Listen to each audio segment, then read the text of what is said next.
becomes governor will have to deal with the political dynamics in the state Senate. Democrats now hold 32 seats, which should be mathematically enough to form a majority, but it's not adding up with party leaders, including Governor Cuomo. They all seem to be unable to convince Democrat Simcha Felder to break his political alliance with Republicans, which allows them to continue to control the chamber. State House reporter Zach Fink joins me now to talk about one potential solution, namely Felder's Democratic primary opponent.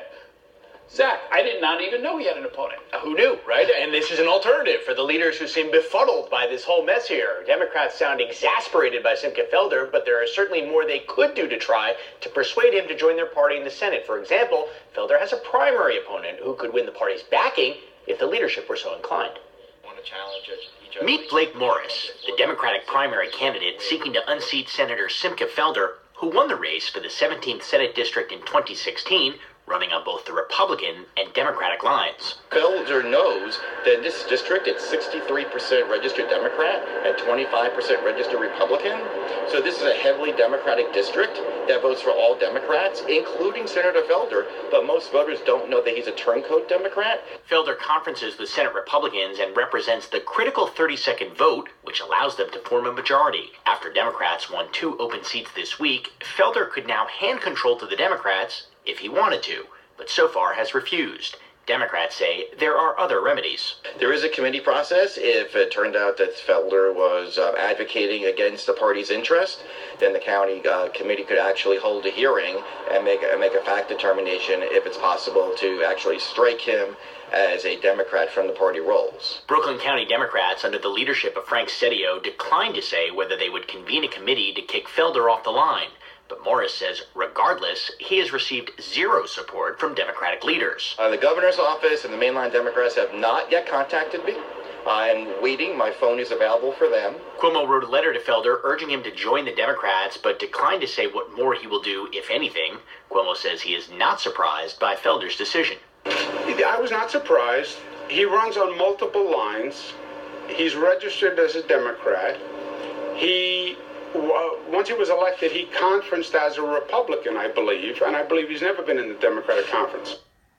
Critics say if Felder were to lose the primary in September, he would then need to stay on the Republican and conservative lines to win re-election in November. If he goes back to the Democrats now and takes away the majority from Republicans in the Senate, he could lose both of those lines, Errol. Okay, and so all of these folks who say that they want Democratic unity, you've got a member who's conferencing with the Republicans and they won't even talk to his opponent? Well, the opponent here says that he was not called even by the governor. He was not called by Andrea Stewart-Cousins. And, you talk to people behind the scenes on this, and there's a lot of caution. They don't want to alienate Felder. He represents a community that delivers a lot of block votes. Governor's running for re-election.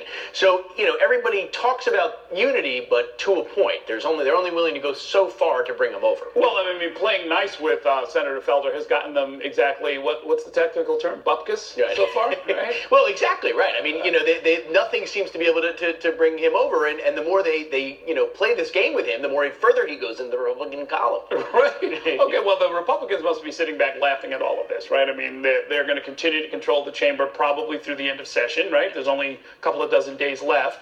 And then they sort of reset the table and get ready for the fall elections. Right. Everybody's looking ahead to the fall, and I think that's been the issue for both sides, Errol, right? They both say, well, it really is going to come down to November. But, a fair argument to be made that you do have the month of June left in the session. A lot of big deals do sometimes come together. So presumably if you had a numeric majority, if you had a Democratic majority, there are some things you could move on pretty quickly. No, I mean, all of these people, the folks who say that they're mobilizing, they're part of the blue wave, they wanted to challenge the IDC members. Are they involved in this? Have they talked to this gentleman? Are they giving Felder a complete pass on all of this? The drum is starting to beat now.